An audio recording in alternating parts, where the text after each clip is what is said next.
Bueno, entonces, ante una agresión o lesión, es decir, la acción de un estímulo físico, químico, mecánico, o una lesión de tipo física, química o mecánica, va a ser capaz de activar los nociceptores, esas terminaciones nerviosas libres del dolor, por una vía directa y por una vía indirecta.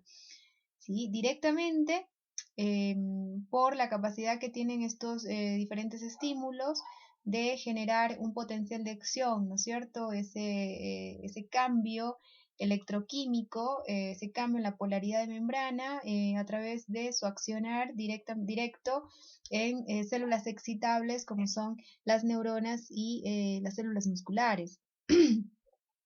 Y además puede actuar indirectamente la agresión, es decir, activar indirectamente estos nociceptores mediante la respuesta inflamatoria. Aquí interviene obviamente el sistema inmunológico, ¿sí? Porque es el sistema inmunológico el que media esta inflamación, la activación del sistema inmune innato. Recuerden que las agresiones, tanto físicas, químicas y mecánicas, van a activar, por ejemplo, o van a generar liberación de citoquinas proinflamatorias por parte de los queratinocitos. Cuando el queratinocito sufre una agresión, es una célula inflamógena el queratinocito, tiene capacidad de liberar eh, moléculas inmunogénicas que van a traer la respuesta inflamatoria aguda, los polimorfonucleares, los macrófagos hacia el sitio de injuria, eh, generando pues este proceso de inflamación que va a doler, porque recuerden que la inflamación, al menos si es aguda, duele, a la palpación duele, a la compresión duele. Vamos a ver signos cardinales en un proceso inflamatorio como el rubor o el eritema, el edema. ¿Por qué el edema? Porque aumenta la permeabilidad vascular, entonces eso genera salida de líquido al intersticio, ¿sí? Y vamos a tener dolor, y ese edema además es duro a la palpación cuando es por inflamación, más la sensación de dolor. ¿Por qué dolor? Porque estas moléculas pues proinflamatorias que se liberan en la agresión tisular, ¿sí? Van a activar la respuesta inflamatoria, ¿sí? Van a llegar células inmunogénicas eh, que van a generar más moléculas inflamatorias, es decir, se vuelve como una cascada, ¿sí? Entonces, todas estas señales inflamatorias, estas moléculas inflamatorias, van a activar los nociceptores o terminaciones nerviosas del dolor, y estos nociceptores, una vez activados, ¿no es cierto? Si la activación es eficiente y el potencial de acción logra superar ese nivel umbral, se genera el impulso nervioso. Ese impulso nervioso va a ser transmitido, llevado por vías de conducción hacia el sistema nervioso central. Recuerden que el impulso desde la periferia, generado a partir de la activación de nociceptores, viaja primero a la médula y hace una primera parada en el asta dorsal de la médula. ¿Para qué? Para recibir la regulación o la modulación por parte de las neuronas de la sustancia gelatinosa de Rolando. Esa modulación va a depender del origen de estos impulsos, si provienen o se generaron por activación de nociceptores C, o si se generaron por activación de nociceptores alfa-delta. Bien, entonces, si el impulso logró superar la inhibición del asta dorsal de la médula espinal de la sustancia gelatinosa de Rolando, entonces estos impulsos lograrán ascender a los centros superiores que están en el sistema nervioso central, y es en el sistema nervioso central donde se produce dos cosas, como les había dicho: la percepción consciente al dolor y la reacción al dolor, ¿sí? La reacción al dolor tiene que ver con la parte emotiva, ¿sí? Que puede ser de tipo angustia, de miedo, una reacción de ansiedad, de depresión. Y la percepción consciente del dolor se va a producir a nivel de centros que están en la corteza cerebral, y esa percepción es lo que le va a permitir al sujeto, al individuo, poder caracterizar ese dolor y poder definir su localización, si se irradia, si no se irradia, si es difuso, si es vago, si es bien definido, si es pulsátil, si es cerebrante, si es urente, si es quemante. Todo eso se logra gracias a la interpretación de estos impulsos nerviosos que se realiza a nivel del sistema nervioso central, específicamente en la corteza cerebral. Entonces, una vez que los impulsos que llegan al sistema nervioso central son procesados e interpretados, se va a percibir el dolor como un sufrimiento.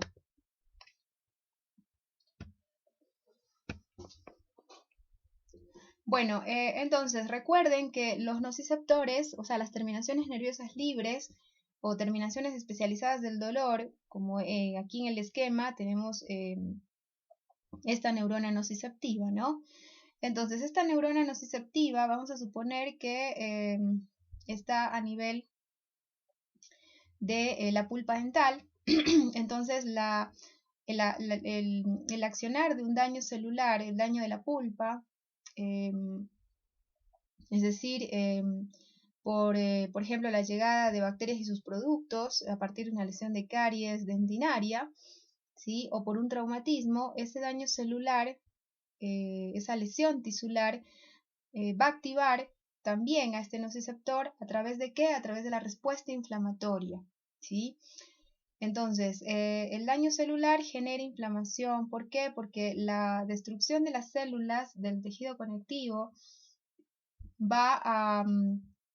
o sea, la muerte celular genera liberación de DAMPs, de patrones moleculares asociados a daño, y la lesión tisular por sí misma libera bradykinin, que es un potente mediador del dolor, ¿sí? Es un potente mediador inflamatorio que lo vas a tener también en los exudados plasmáticos. Entonces, cuando aumenta, por ejemplo, la inflamación a nivel del periodonto del paciente, a nivel periodontal, aumenta la formación de exudado o líquido crevicular. Entonces, en ese líquido crevicular que está aumentado en cantidad, vas a encontrar mayor nivel de bradykinin. Entonces, esa bradykinin generada presente en los exudados plasmáticos y presente o liberada tras el daño tisular, tiene la capacidad, como ven en el esquema, miren, de activar directamente la fibra nerviosa, la neurona nociceptiva, y tiene capacidad además de hacerlo indirectamente. ¿A través de qué? A través de potenciar, estimular la respuesta inflamatoria. La bradykinin actúa como un quimiotáctico de polimorfonucleares, ¿sí? Y la activación de los polimorfonucleares, que también se da por otras moléculas inflamógenas que se liberan durante el daño celular, como los leucotrienos, esa activación celular de esos neutrófilos va a liberar otros mediadores de inflamación y de dolor, como el ácido diecoisotetranoico, las prostaglandinas. Se va a liberar también histamina por activación previa de mastocitos. Los leucotrienos no solo activan los polimorfonucleares, sino que además activan mastocitos, activan plaquetas. Las plaquetas también son fuentes de moléculas inflamógenas y activadoras de nociceptores, ¿sí? Entonces, el diete, las prostaglandinas, ¿sí? La histamina y las citoquinas liberadas por o tras la activación de células de respuesta innata, macrófagos, neutrófilos, plaquetas y mastocitos, va a conllevar o va a permitir la activación de este nociceptor. Recuerden que el nociceptor se activa directamente por la lesión tisular, ¿sí? ¿Gracias a qué? Gracias a sustancias como la bradykinin, que tras la lesión tisular pues va a activar directamente el nociceptor, pero además el nociceptor se va a activar indirectamente a través de toda esa respuesta inflamatoria que fue inducida por esa lesión celular, porque la célula cuando sufre un daño pues entra en un proceso de necrosis, se altera la permeabilidad de su membrana y eso le lleva a liberar todos sus productos internos, como entre ellos DAMPs, patrones moleculares asociados a daño, que son todos estos, ¿no? Los leucotrienos, ¿sí? Leucotrieno B4, las citoquinas, las prostaglandinas. Entonces todas esas moléculas son proinflamatorias y además generan dolor. ¿Pero por qué generan dolor? Porque tienen capacidad de activar una neurona nociceptiva, que son los receptores de los estímulos dolorosos. Pero además, esto se vuelve un círculo vicioso porque la neurona nociceptiva, una vez que es activada por todos estos estímulos inflamatorios, incluido la bradykinin, tiene capacidad de liberar, de secretar en respuesta sustancia P. que es un neuropéptido. Y la sustancia P, ¿qué hace? Como ven en la flecha, la sustancia P aumenta los exudados plasmáticos. Si aumenta el exudado plasmático, vamos a tener más bradiquinina. Si tenemos más bradiquinina, más inflamación, más respuesta inflamatoria, ¿sí? Pero además, la sustancia P tiene capacidad de actuar en forma autocrina, es decir, esa sustancia P va a volver a activar a esa neurona nociceptora, aumentando la generación de ese potencial de acción o de ese impulso nervioso, ¿sí? Además, las neuronas del simpático también contribuyen al proceso doloroso, ¿sí? Estas pueden ser activadas por la respuesta inflamatoria generada, y una neurona del simpático, ¿qué hace? Libera pues catecolaminas como noradrenalina. Esta noradrenalina tiene también propiedades proinflamatorias, ¿sí?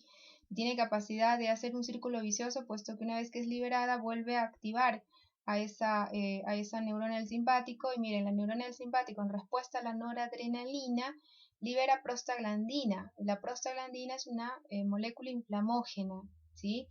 Mediadora del dolor, porque fíjense, la prostaglandina liberada a partir de la neurona del simpático va a activar a esta neurona nociceptiva, provocando una respuesta de dolor, ¿sí? O sea, no es que la noradrenalina activa directamente a la neurona nociceptora. La noradrenalina va a activar en forma autocrina a las neuronas del simpático, y esta activación se traduce en secreción de prostaglandinas, y esta prostaglandina va a activar a un nociceptor generando respuesta dolorosa, ¿sí? Como ven, miren, la neurona nociceptora, voy a repetir esto, es muy importante, la neurona nociceptiva o terminación nerviosa libre se activa en definitiva, ¿sí? Por el daño celular directamente e indirectamente, como lo vimos en este esquema, ¿no? O sea, los nociceptores pueden ser activados directamente por la agresión o lesión celular e indirectamente por la respuesta inflamatoria, ¿sí? Entonces, ¿cómo es directamente? Bueno, a través de la liberación de bradiquinina, que está presente en la lesión celular y en los exudados plasmáticos, como el líquido crevicular que encontramos en las bolsas periodontales aumentado, ¿sí? En condiciones de enfermedad, de patología.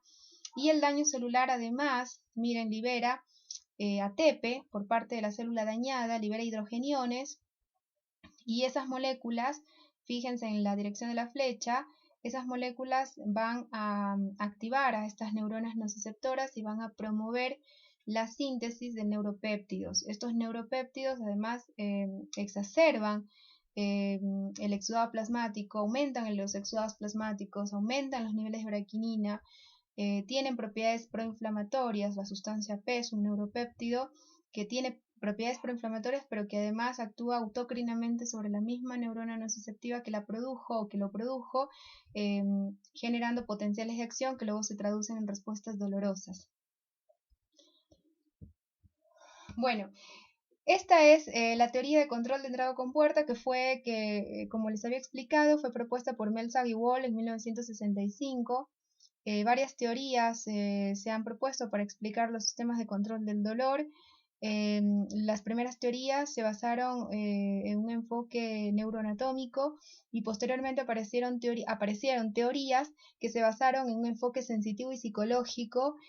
Y dentro de ese contexto, la teoría de Melzar y Wall, propuesta en 1965, es la que se utiliza hoy para explicar, ¿sí? El origen, la transmisión, el procesamiento y la interpretación de los impulsos dolorosos, y la modulación además de esos impulsos dolorosos. Entonces, la teoría que predomina hoy es la teoría del control de entrada compuerta, que plantea tres estructuras o tres funciones: el sistema de control de entrada compuerta o sustancia gelatinosa de Rolando, que como les dije es un grupo de neuronas que están ubicadas a nivel del asta dorsal de la médula espinal. Después, el sistema de origen y transmisión del impulso doloroso, que pues vendría a ser un conjunto de neuronas que están pues también a nivel de la médula espinal, pero que se van a activar en función de la respuesta emitida por la sustancia gelatinosa de Rolando. Este sistema de origen y transmisión es el que favorece, o sea, son neuronas de segundo orden, que son las que van a favorecer el pasaje o la transmisión de los impulsos dolorosos hacia centros superiores en el cerebro, ¿sí? Centros superiores que estarían en la corteza cerebral y en el tálamo y sistema límbico. Y un tercer componente tiene esta teoría de control de entrada compuerta, que es el sistema de retroalimentación o feedback, que está formado por un conjunto de fibras gruesas y descendentes con capacidad de inhibir a nivel tanto espinal y supraespinal los impulsos aferentes excitatorios, ¿sí? Entonces, este sistema de retroalimentación o feedback sería una forma de control endógeno del dolor, que va a ser, por ejemplo, más, según pues, recientes evidencias, es más desarrollado en el hombre que en la mujer. Por esa razón es que el hombre reaccionar mejor al proceso doloroso, mientras que la mujer no tiene tanto esa capacidad. La mujer experimenta niveles más altos de dolor, más frecuentes, más recurrentes, es más tendiente, más susceptible a sufrir episodios recurrentes de dolor y es más susceptible la mujer a experimentar reacciones emocionales alteradas a la experiencia dolorosa, como la histeria, como la ansiedad, ¿sí? Bueno, entonces más o menos funciona pues como se muestra en el esquema. Nosotros tenemos un potencial de acción, ¿no es cierto?, que va a ser generado tras la activación de un receptor, de un nociceptor. Como saben, hay dos clases de nociceptores, las fibras alfa-delta, que son fibras gruesas, como ven en el esquema. ¿Por qué son gruesas? Porque tienen vaina de mielina, y fibras finas, que carecen de vaina de mielina, por eso son finas, son las fibras C, ¿sí? Recuerden que hay tejidos que tienen mayor densidad de fibra C, menor densidad de fibras alfa delta y viceversa. Entonces eso determina que tengan o no mayor o menor umbral del dolor, sean más sensibles o menos sensibles. La pulpa, por ejemplo, es un tejido muy sensible al dolor. ¿Por qué? Porque registra una mayor densidad de estas fibras C, y menor densidad de fibras gruesas alfa delta.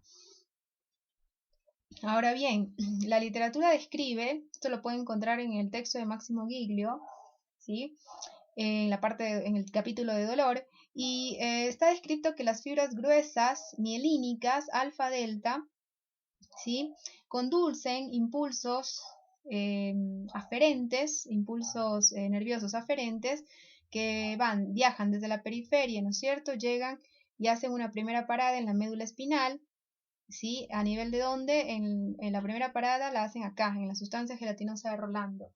Entonces, está descrito que los impulsos dolorosos que son transmitidos por estas fibras alfa-delta, fibras gruesas mielínicas, tienen la capacidad de excitar a estas neuronas de la sustancia gelatinosa de Rolando. ¿Y qué dijimos? Que estas neuronas tienen capacidad inhibitoria. Entonces, lo mejor es que se exciten estas neuronas, que se activen. Si se activan, como son inhibitorias, su activación va a traducirse en un cierre de la compuerta, como ven aquí. Su activación lleva a esto, lleva a cerrar la compuerta, ¿sí?, de la médula espinal, y eso va a provocar que los impulsos dolorosos que fueron transmitidos desde la periferia por estas fibras gruesas no evolucionen, es decir, no sigan pasando, ¿sí?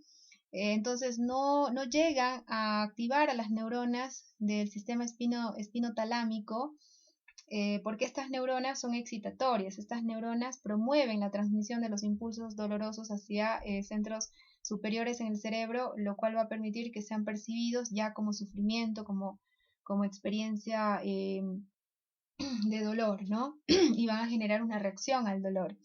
Entonces, lo ideal sería que estas neuronas del sistema espinotalámico lateral, como ETL, y ventral, como el ETB, pues no sean activadas, ¿sí? ¿De qué depende que no se activen?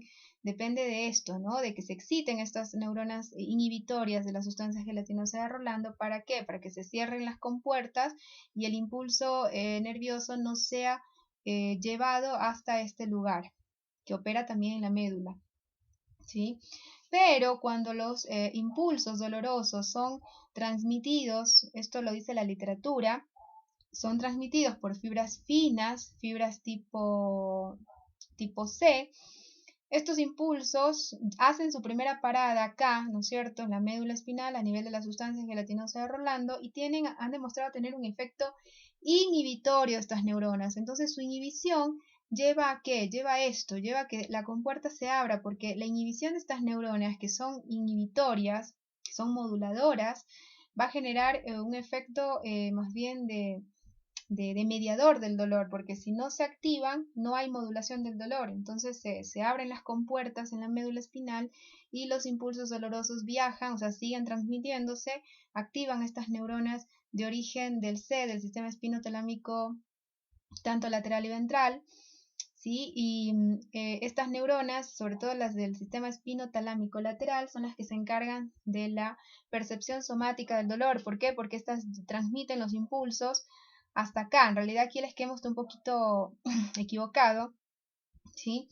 Las neuronas del sistema espinotalámico lateral transmiten los impulsos acá, a la corteza somatosensitiva, que es ahí donde se va a producir la percepción del dolor y este va a ser entendido como un sufrimiento, ¿sí? Y además, las neuronas del sistema espinotalámico ventral, ETV, ¿sí?, van a transmitir esos impulsos dolorosos desde la médula espinal, van a hacer una primera parada en la formación reticular y luego en el tálamo medio para posteriormente llegar a la corteza límbica, y es ahí en la corteza límbica donde se va a generar la reacción al dolor. La reacción al dolor son las reacciones emotivas, todas las emociones que acompañan a la experiencia de dolor, como el miedo, la angustia, el llanto, ¿sí?, la ansiedad, la depresión. Eso se genera gracias a que los impulsos también son transmitidos por neuronas del sistema espinotalámico ventral que van a terminar pues conduciendo estos estímulos hacia la corteza límbica, y es ahí donde se genera esa reacción al dolor, ¿sí? Entonces en la corteza somatosensitiva en cambio se produce la percepción del dolor, es decir, la capacidad de localizar el dolor, de caracterizarlo, de describirlo, ¿sí? Pero además hay un tercer nivel de control que está dado por el sistema endógeno inhibidor del dolor, el SEIT, que actúa a nivel espinal y supraespinal, y son un conjunto de fibras descendentes gruesas que lo que pueden hacer es inhibir esos impulsos nerviosos que viajan ya emitiendo o llevando una respuesta desde la corteza somatosensitiva, ¿sí? O sea que puede haber un bloqueo, puede haber una modulación del dolor a nivel descendente, ¿sí? Entonces, en la sustancia gelatinosa de Rolando se produce un primer control o modulación de los impulsos dolorosos en forma ascendente, ¿no?, cuando están viajando. Y después hay un segundo nivel de control a nivel descendente después de que los impulsos nerviosos fueron pues interpretados en el cerebro. Bueno, entonces, ¿cómo se clasifica el dolor? El dolor se clasifica según su evolución, su localización, su patogénesis y su génesis. Según su evolución, el dolor puede ser agudo o crónico. El dolor agudo tienen que saber que es la consecuencia sensorial inmediata a la activación del sistema nociceptivo. O sea, ni bien se activa un receptor, un nociceptor, la consecuencia sensorial generada por esa activación debido al cambio electroquímico, ¿no?, a la generación de un potencial de acción, esto se va a traducir en una experiencia dolorosa inmediata, ¿sí? Es la consecuencia sensorial inmediata a la activación de un nociceptor, provocado por una lesión tisular somático-visceral. Es considerado además agudo porque es transitorio, es un dolor que dura menos de 6 meses, ¿sí? Todo dolor que tenga una duración menor de 6 meses debe ser considerado dolor agudo. Debe ser considerado un dolor crónico cuando tiene una duración mayor de 6 meses. Y otra característica del dolor agudo es que este desaparece junto con la lesión que lo causó. ¿sí? O sea, es un dolor generalmente provocado por estímulos, actúa el tiempo que dura el estímulo y cuando la causa que lo genera cede o es eliminada, el dolor desaparece. Esas son características del dolor agudo. Para el dolor crónico se considera dolor crónico según los organismos internacionales de dolor. Este debe ser considerado cuando su evolución es mayor de 6 meses.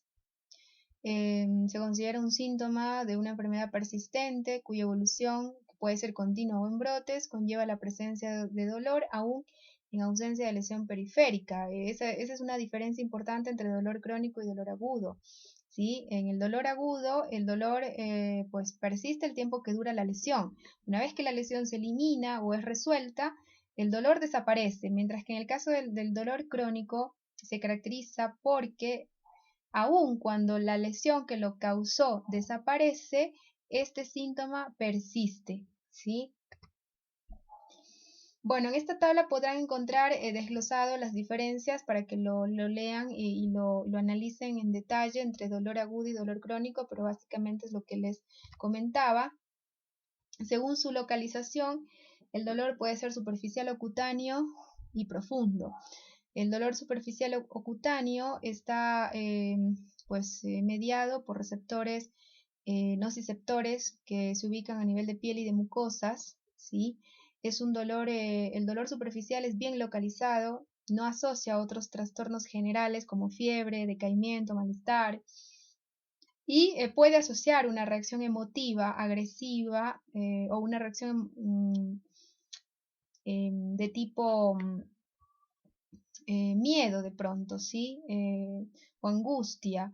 Esa es la reacción emotiva que puede vincular y los dolores superficiales generalmente son agudos, ¿sí? Son bien localizados, son de corta duración y dependiendo de su intensidad, ¿sí? Dependiendo de la severidad de ese dolor, puede haber reacciones de tipo más bien somáticas, como taquicardia, físicas, como taquicardia, hipertensión arterial, ¿sí?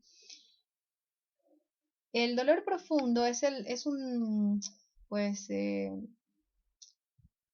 un síntoma que en este caso está mediado por la activación de receptores ubicados en vísceras, en músculos, en tendones, en fascias, en serosas. Es un dolor mal localizado, ¿sí? Generalmente es descrito como una sensación quemante u opresivo.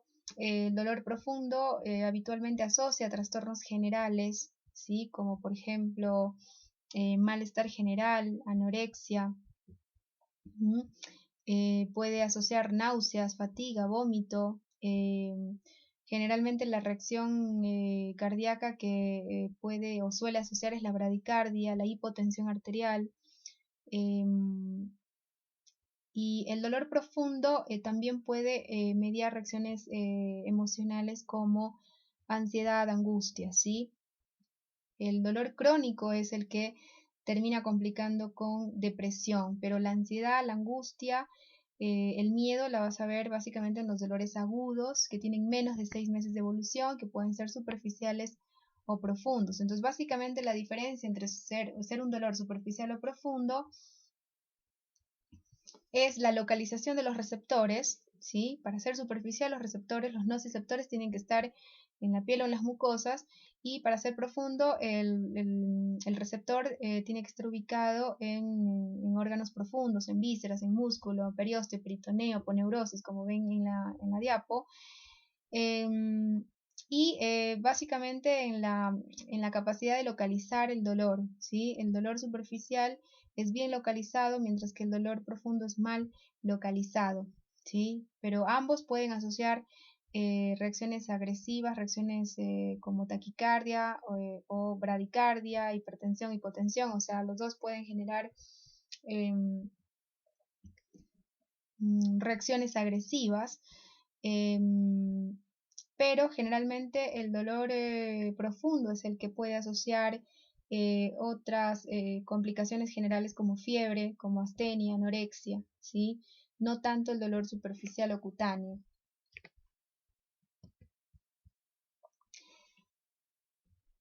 Bueno, también tienen que saber que, y según Ibáñez Norma, el dolor, según su localización, puede ser localizado, irradiado y referido. También esta es una buena clasificación, ¿sí? El dolor localizado es el dolor que es bien definido, que está bien confinado a un sitio anatómico, y el dolor localizado quiere decir que ya sea superficial o profundo, es un dolor bien localizado, y es bien localizado, recuerden, porque hay un predominio en la activación de fibras alfa-delta. Yo les había dicho al inicio de la clase que la activación de fibras alfa-delta, de fibras mielínicas, por el hecho de ser conductoras rápidas de los impulsos dolorosos, el impulso a través de estas fibras viaja rápidamente hacia centros superiores en el cerebro, entonces eso permite que el dolor sea mejor caracterizado, mejor definido, ¿sí? Y muchas veces llega a ser modulado, ¿sí?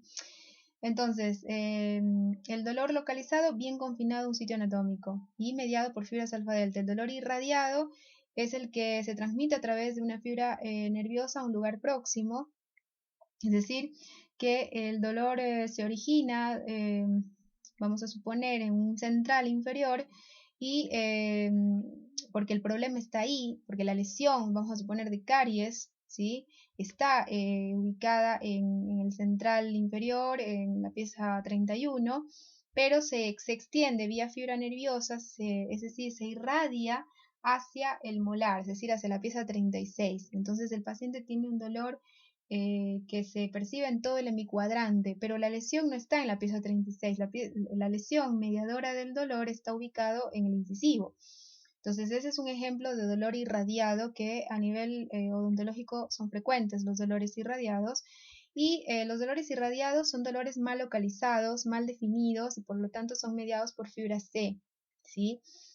Y como las fibras C son las que median este tipo de dolores mal definidos o irradiados, es por esa razón la característica del dolor en odontología. El dolor odontogénico es un dolor mal caracterizado, mal localizado, mal definido, porque hay un exceso, hay un predominio de fibras C amielínicas en la pulpa dental. Y el dolor es referido cuando se percibe en un lugar lejano al de origen. Por ejemplo, que el problema esté en el seno maxilar, ¿sí? Un proceso infeccioso, vamos a suponer, está en el seno maxilar, pero el dolor no se percibe en el seno, sino que por el contrario se percibe en el molar adyacente, vamos a suponer en la pieza 16, o en la pieza 17, o en la 26, o en la 27, ¿sí? Entonces, si el dolor es referido en la pieza dental, pero la causa, la patología está en el seno, ese sería un ejemplo de dolor referido.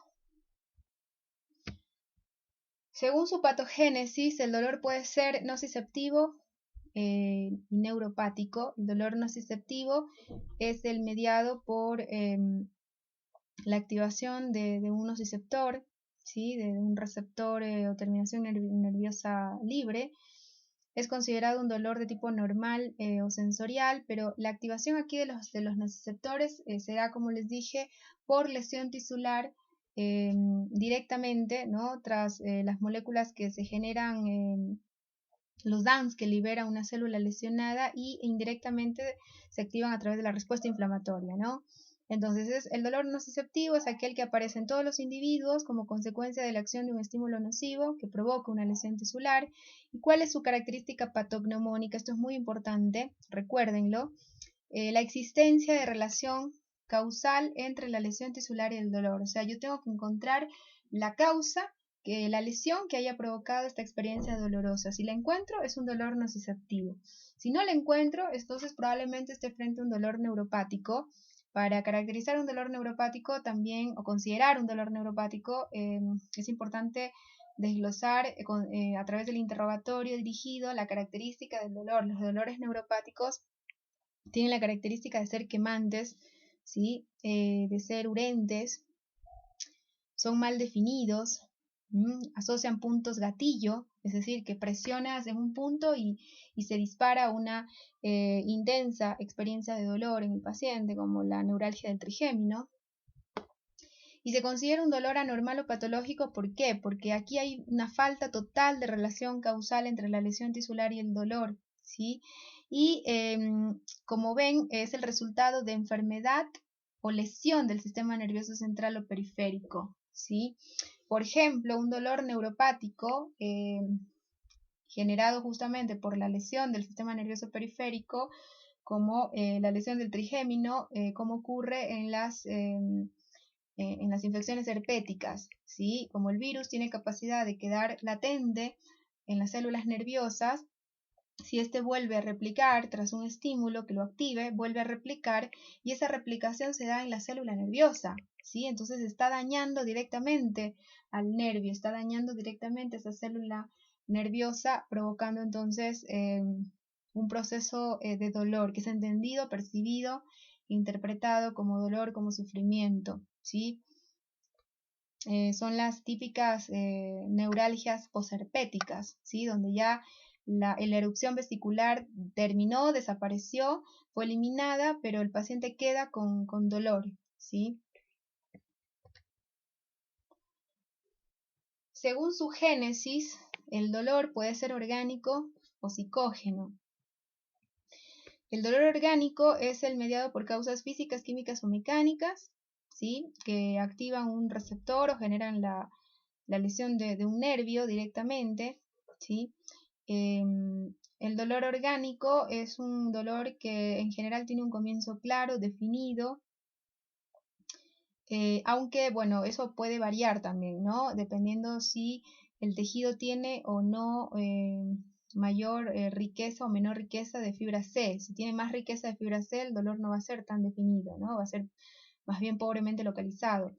Pero lo importante es que en el dolor orgánico hay una relación entre causa-efecto, o sea, se puede demostrar la existencia de lesión tisular y la presencia o la respuesta dolorosa, ¿sí? Por eso dice ahí, en cuanto a la localización, el dolor orgánico está en relación con la lesión o enfermedad que lo produce, su intensidad tiende a aumentar con el movimiento, con la palpación.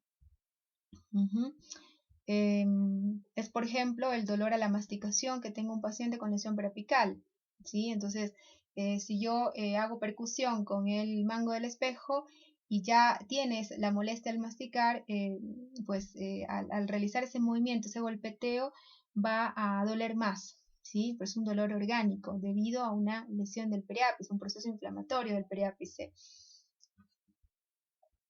Bueno, y el dolor orgánico disminuye por métodos físicos, ¿sí? Como por ejemplo aplicación de calor, de frío, o sea, tiende a mejorar o disminuye o se atenúa, y también disminuye o responde a fármacos como antiinflamatorios no esteroides, ¿no?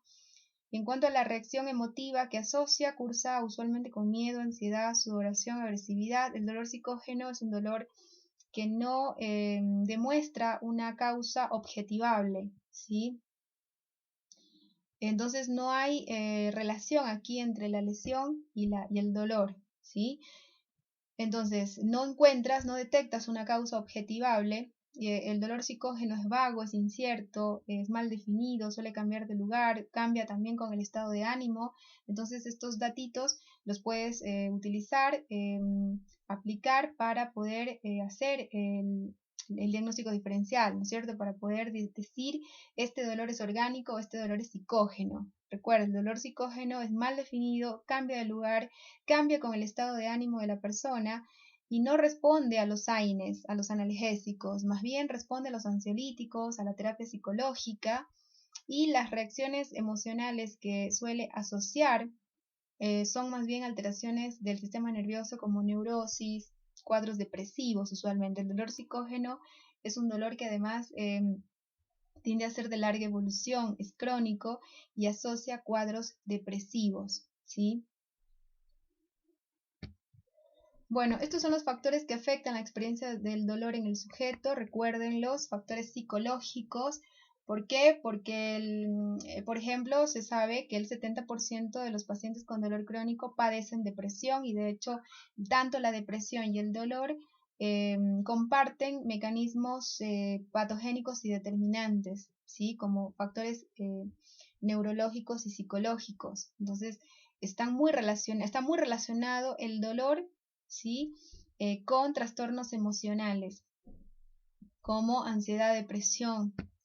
También está impactado por factores socioculturales, es decir, los valores de la persona, sus creencias, su contexto social, su religión, según la literatura, no lo digo yo, lo dice la literatura semiológica, son factores que impactan el comportamiento del sujeto a esa experiencia dolorosa, ¿sí? Por ejemplo, no es lo mismo o no es igual la respuesta de los hombres a la experiencia de dolor respecto a la respuesta de las mujeres a esa experiencia de dolor. El hombre, por el hecho de mantener su virilidad, ¿sí? Así lo describe la literatura semiológica, tiende a esconder más bien este síntoma, ¿sí? No, más bien lo calla, no lo expresa. Así que las reacciones emocionales en los hombres son más raras, son poco frecuentes, mientras que en la mujer es más común encontrar ansiedad, depresión asociado a un proceso de dolor, ¿sí? ¿Por qué? Porque la mujer es, pues psicológicamente hablando, es distinta del varón, ¿sí? Entonces, generalmente la mujer está más vulnerable a hacer dolores recurrentes, inclusive, a experimentar niveles más altos de dolor. ¿Por qué? Porque le agrega un componente emocional que no lo agrega el varón, ¿sí?